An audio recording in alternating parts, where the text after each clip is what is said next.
today's video is magtuturo tayo about sa basic chords kung paano tumugtog ng gitara. So, sa first natin is G. Ito ang G natin.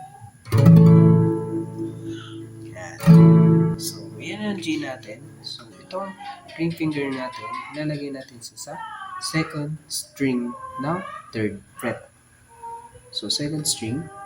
And then, itong middle finger natin, ilalagay natin sa sixth string ng third fret.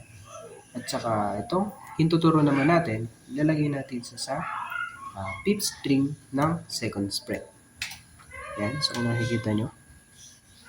Okay, so ito ang tunog niya. Okay, so next natin is D. Ang D naman natin is ganito. Yan. So, paano yun? So, itong ring finger ulit natin. So, kung kanina is G, tatanggalin natin is itong dalawa. So, ito, ilalagay lang natin sa second string ng third fret. Itong middle finger, ilalagay natin sa first string ng second fret. And then, yung hintuturo natin ay third string ng second fret. So, ito siya.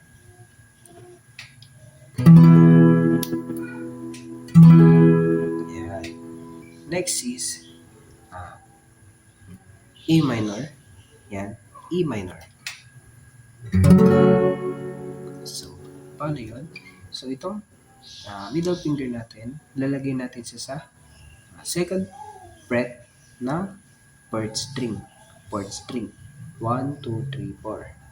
Yan. And then, itong hintuturo, lalagay natin sa fifth string. Sa taas lang ng fourth. And then, yan. So, tugtog natin. And then, the last one is C. C chords.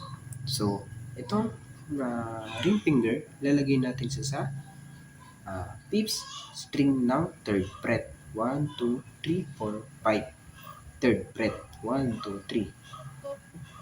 5. And then, itong middle finger, lalagay natin sa fourth string ng second fret. Yan.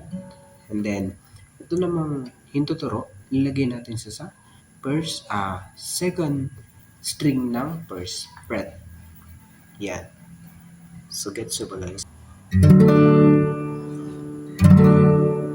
Okay. So, ulitin natin yung mga chords. So, yung first, unang chord natin ay G.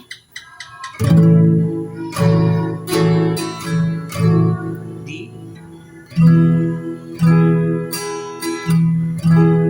E minor. And C.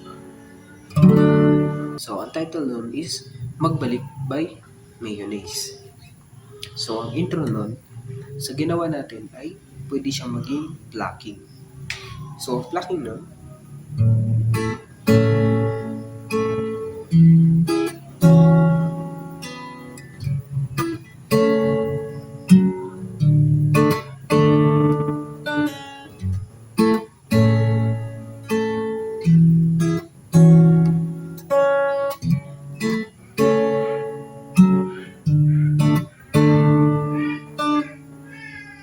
so yun siya. So sa plucking nun is ituturo ko siya next vlog natin. So, magantay lang po kayo. Maraming salamat po.